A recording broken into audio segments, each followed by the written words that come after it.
If the Gita is there, focus only on Gita. All else is just stories. Gita is not a story. Gita is a philosophical document of the highest order. It is not storytelling.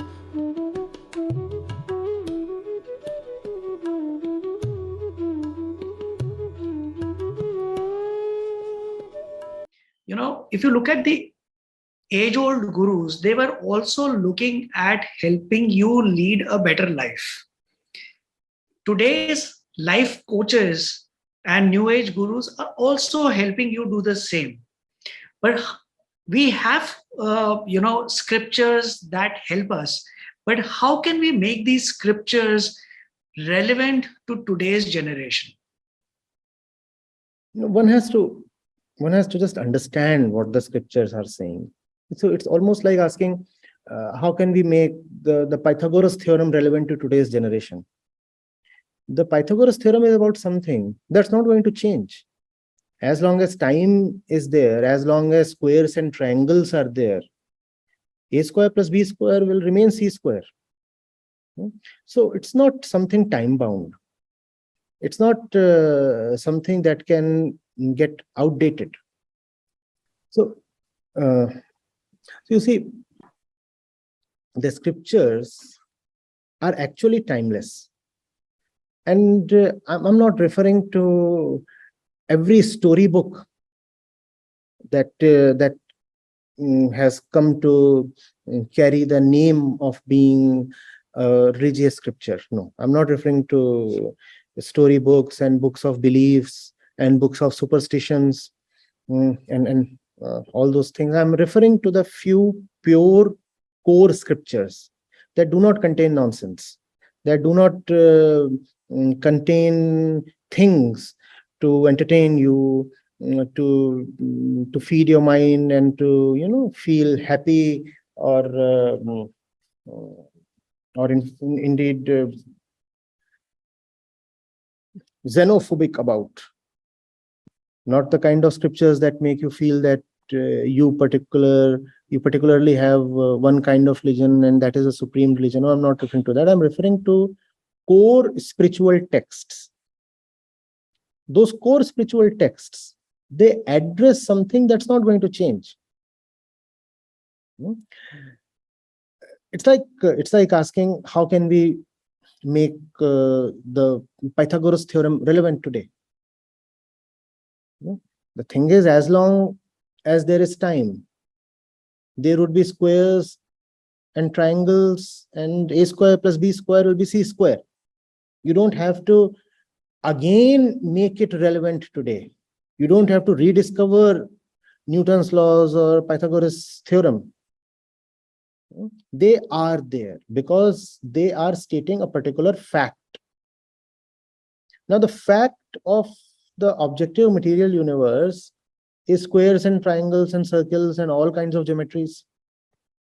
Similarly, the fact of the inner universe is unfulfillment, discontentment, fear, greed, jealousy, comparison, lust, ignorance, loneliness, all kinds of neurosis. That's within. Now, that has not become outdated. If you look at man as he was 5,000 years back or 10,000 years back, and if you look at man as he is today, what has changed internally? Nothing. Externally, our conditions have changed. Externally, today we have more knowledge, more technology, more prosperity, more power. But internally, are we not much the same as the caveman? Are we not psyched out? Do we not seek superiority? Are we not territorial? Are we not possessive?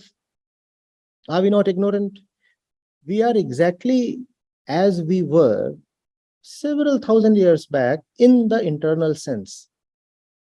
Therefore, the scriptures continue to be as relevant today as they were 1,000 years back.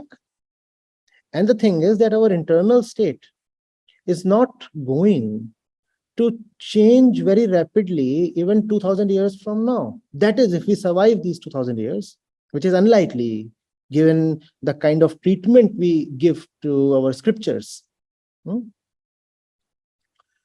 So the scriptures will continue to be relevant, and in some sense, the religious scriptures are the only books that will have timeless relevance, because everything else will change.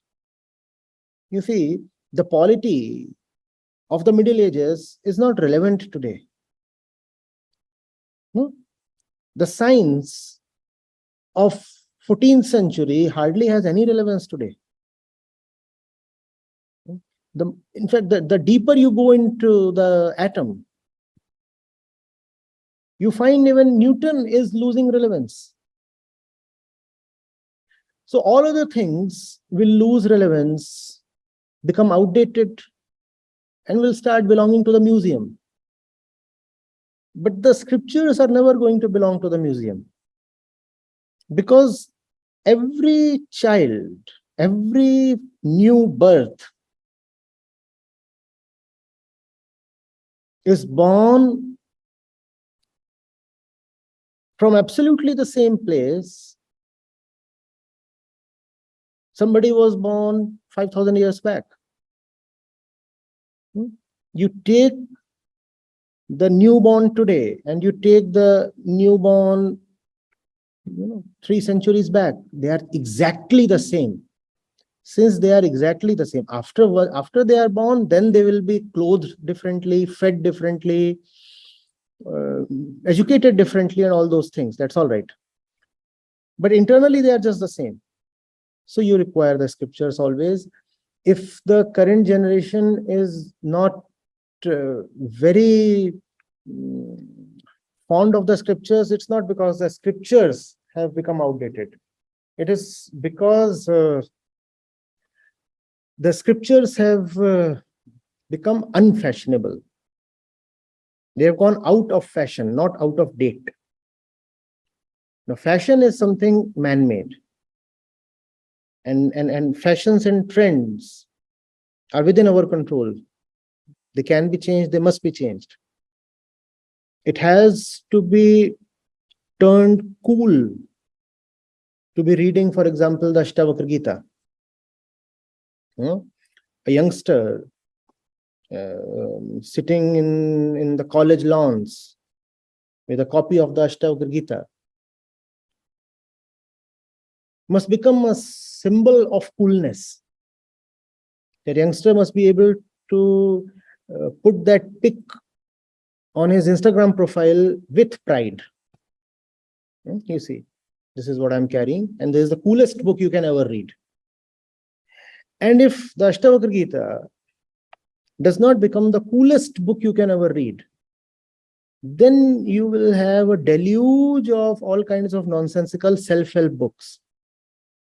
The entire self-help space exists just because we are missing the Ashtavakra Gita. And when I say Ashtavakra Gita, I'm using that title as representative of all the worthy scriptures. I could have as well taken any other name, any other title.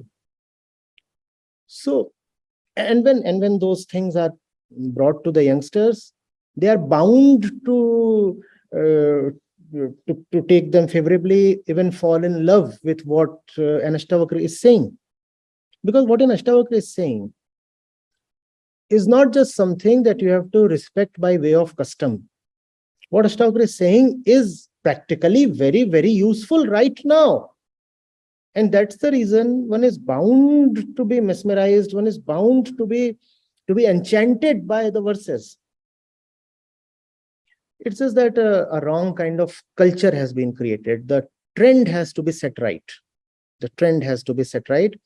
And those who can see that something has to be set right must then work for it. That's an obligation that falls on them. So that's what we are also trying to do, to bring the scriptures to today's age and the young audience.